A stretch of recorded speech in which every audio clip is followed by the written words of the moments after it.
संघर्ष। संघर्ष हम सबके जीवन में संघर्ष क्यों ज़रूरी है और हम सबको अपने जीवन का संघर्ष क्यों करना चाहिए, इसे हम समझेंगे एक स्टोरी के माध्यम से। एक बार एक किसान होता है जो अपने खेतों में बहुत मेहनत करता है, लेकिन हर बार कभी आंधी आ जाती है, कभी तूफ़ान आ जाता है, कभी जब बारिश चाहिए होती है तो बारिश नहीं होती है, कभी बेमौसम की बारिश हो जाती है। तो ये सारे रीज़न्स होते हैं कि उसकी खेती वैसे नहीं हो पाती है जितनी वो मेहनत करता है। तो एक बार वो बहुत दुखी होकर घुटनों के बल बैठकर और ऊपर वाले से शिकायतें करने लगता है और बोलता है कि सब कहते हैं कि तुम तो सर्वज्ञाता हो, कि सब कहते हैं तुम तो सर्वज्ञाता हो, लेकिन तुम्हें तो इतना भी नहीं पता कि खेती किसानी कैसे की जाती है।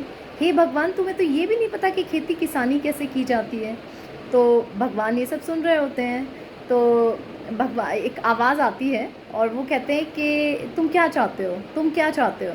तो वो किसान कहता है कि अगर आप ये पावर मुझे दे दें, अगर आप ये पावर मुझे दे दें तो मैं आपको दिखाऊंगा कि खेती कैसे होती है, कि खेती किसानी कैसे होती है।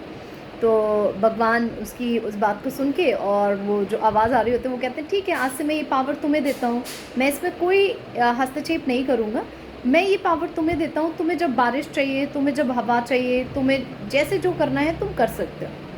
इतना कह के वो आवाज़ गायब हो जाती है।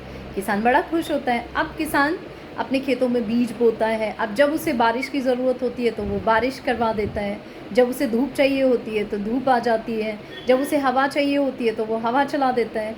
तो ऐसे कर कर के इस बार उसकी जो फसल है वो बहुत बड़ी बड़ी लहलहाती उसकी फसल दिख रही है। किसान बड़ा खुश हो रहा है और मनी मन सोच रहा है इस बार मैं भगवान को बताऊंगा कि खेती किसानी कैसे होती है। लेकिन ये क्या, जब वो अपनी खेतों में फसल को काटने पहुंचा तो देखा कि जो गेहूं की बालें हैं उन बालों के अंदर गेहूं तो है ही नहीं, उन बालों के अंदर गेहूं तो है ही नहीं। वो फिर ज़मीन पर बैठ गया और सर पकड़ के फिर ज़मीन पर बैठ गया।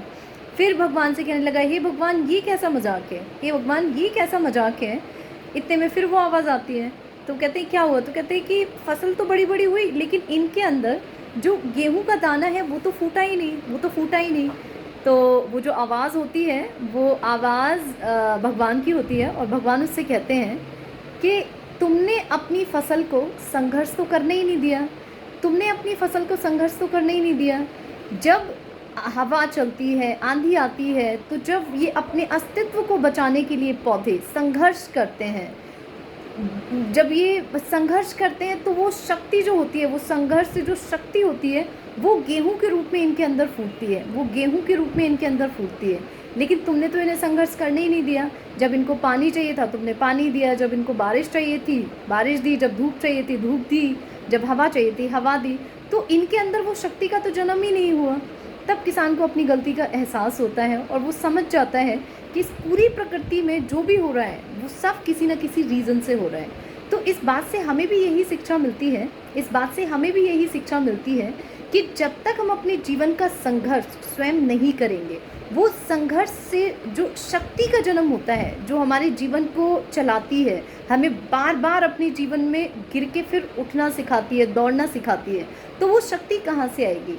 इसलिए हम सबको अपने जीवन में आने वाली हर एक समस्या, हर एक प्रॉब्लम से खुद फेस करना चाहिए, उस संघर्ष का खुद सामना करना चाहिए, ताकि वो शक्ति हम किसी से उधार नहीं ले सकते हैं। हर इंसान को वो शक्ति खुद चाहिए होती है।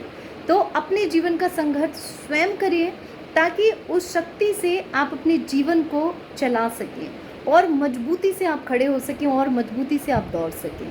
तो संघर्ष बुरा नहीं होता, संघर्ष करते रहिए, जीवन में आगे बढ़ते रहिए।